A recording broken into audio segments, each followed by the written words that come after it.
ओम नमो भगवते वासुदेवाय। श्रीमद् भागवत पुराण तृतीय स्कंध तीसरा अध्याय। भगवान के अन्य लीला चरित्रों का वर्णन। उद्धव जी कहते हैं, इसके बाद श्री कृष्ण अपने माता पिता देवकी वसुदेव को सुख पहुँचाने की इच्छा से बलदेव जी के साथ मथुरा पधारे और उन्होंने शत्रु समुदाय के स्वामी कंस को ऊंचे सिंहासन से नीचे पटक कर और उसके प्राण लेकर उसकी लाश को बड़े जोर से पृथ्वी पर घसीटा। शांदिपनी मुनि के द्वारा एक बार उच्चारण किए हुए सांगोपांग वेद का अध्ययन करके दक्षिणा स्वरूप उनके मरे हुए पुत्र को पंचजन नामक राक्षस के पेट से यमपुरी से लाकर दे दिया। भीष्मक नंदिनी रुक्मणी के सौंदर्य से अथवा रुक्मी के बुलाने से जो शिशुपाल और उसके सहायक वहां आए हुए थे, उनके सिर पर पैर रखकर गांधर्व विधि के द्वारा विवाह करने के लिए अपनी नित्य संगनी रुक्मणी को वे वैसे ही हरण कर ले आए जैसे गरुड़ अमृत कलश को ले आए थे। स्वयंवर में 7 बिना नथे हुए बैलों को नाथ कर नाग ने जीती सत्या से विवाह किया। इस प्रकार मान भंग हो जाने पर मूर्ख राजाओं ने शस्त्र उठाकर राजकुमारी को छीनना चाहा। तब भगवान श्री कृष्ण ने स्वयं बिना घायल हुए अपने शस्त्रों से उन्हें मार डाला। भगवान विषयी पुरुषों की सी लीला करते हुए अपनी प्राण प्रिया सत्यभामा को प्रसन्न करने की इच्छा से उनके लिए स्वर्ग से कल्प वृक्ष उखाड़ लाए।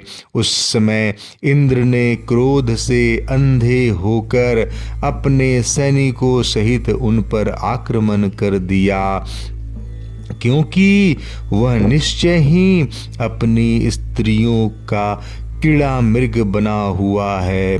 अपने विशाल डिल डौल से आकाश को भी ढक देने वाले अपने पुत्र भौमासुर को भगवान के हाथ से मरा हुआ देखकर पृथ्वी ने जब उनसे प्रार्थना की, तब उन्होंने भौमासुर के पुत्र भगदत्त को उसका बचा हुआ राज्य देकर उसके अंतःपुर में प्रवेश किया। वहाँ भौमासुर द्वारा हर कर लाई हुई बहुत सी राज्य कन्याएं थी। वे दीन बंधु श्री कृष्ण चंद्र को देखते ही खड़ी हो गई और सबने महान हर्ष, लज्जा एवं प्रेम पूर्ण चित्तवन से तत्काल ही भगवान को पति रूप में वरण कर लिया। तब भगवान ने अपनी निज शक्ति योग माया से उन ललनाओं के अनुरूप उतने ही रूप धर कर उन सब का अलग अलग महलों में एक ही मुहूर्त में विधिवत पानी ग्रहण किया।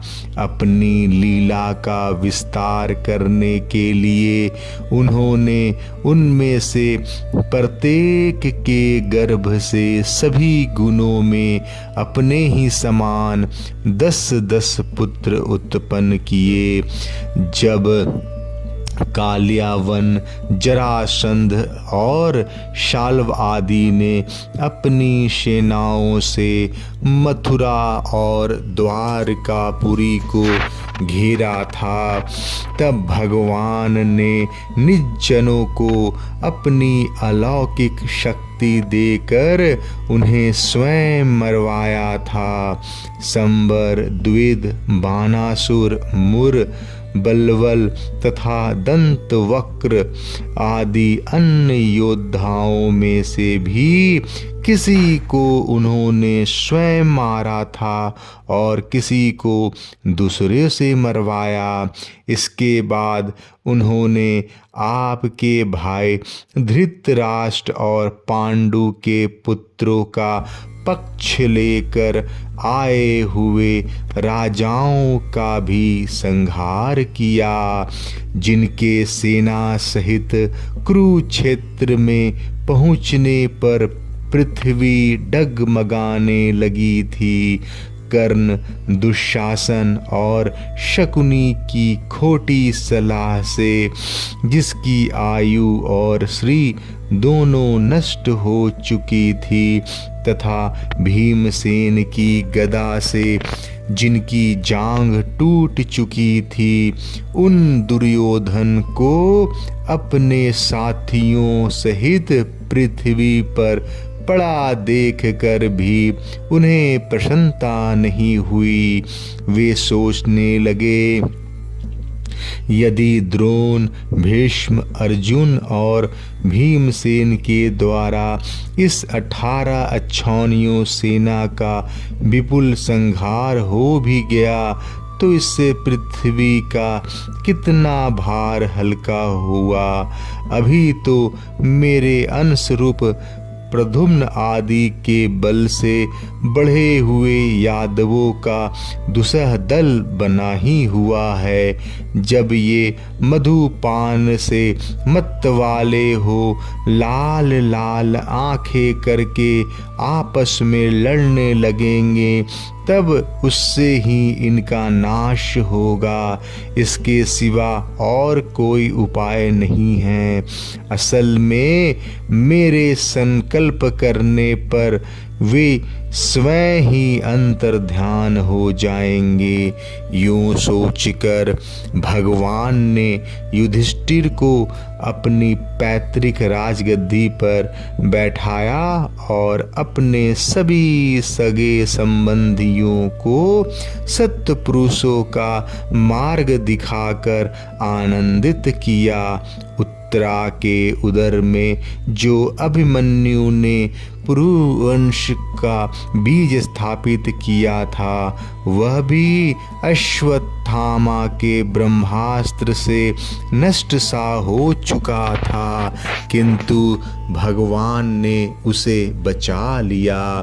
उन्होंने धर्मराज युधिष्ठिर से 3 अश्वमेघ यज्ञ करवाए और वे भी श्री कृष्ण के अनुगामी होकर अपने छोटे भाइयों की सहायता से पृथ्वी की रक्षा करते हुए बड़े आनंद से रहने लगे। विश्वात्मा श्री भगवान ने भी द्वारिकापुरी में रहकर लोक और वेद की मर्यादा का पालन करते हुए सब प्रकार के भोग भोगे, किंतु सांख्य योग की स्थापना करने के लिए उनमें कभी आसक्ति नहीं हुए। मधुर मुस्कान, स्नेहमयी चितवन, सुधामयी वाणी, निर्मल चरित्र तथा समस्त शोभा और सुंदरता के निवास अपने श्री विग्रह से लोक प्रलोक और विशेषतया यादवों को आनंदित किया तथा रात्रि में अपने प्रियाओं के साथ क्षणिक अनुराग युक्त होकर समायोचित विहार किया और इस प्रकार उन्हें भी सुख दिया। इस तरह बहुत वर्षों तक विहार करते करते उन्हें गृहस्थ आश्रम संबंधी भोग सामग्रियों से वैराग हो गया। ये भोग सामग्रियां ईश्वर के अधीन है और जीव भी उन्हीं के अधीन है। जब योगेश्वर भगवान श्री कृष्ण को ही उनसे वैराग्य हो गया, तब भक्ति योग के द्वारा उनका अनुगमन करने वाला भक्त तो उन पर विश्वास ही कैसे करेगा। एक बार द्वारिकापुरी में खेलते हुए यदुवंशी और भोजवंशी बालकों ने खेल खेल में कुछ मुनीश्वरों को चिढ़ा दिया।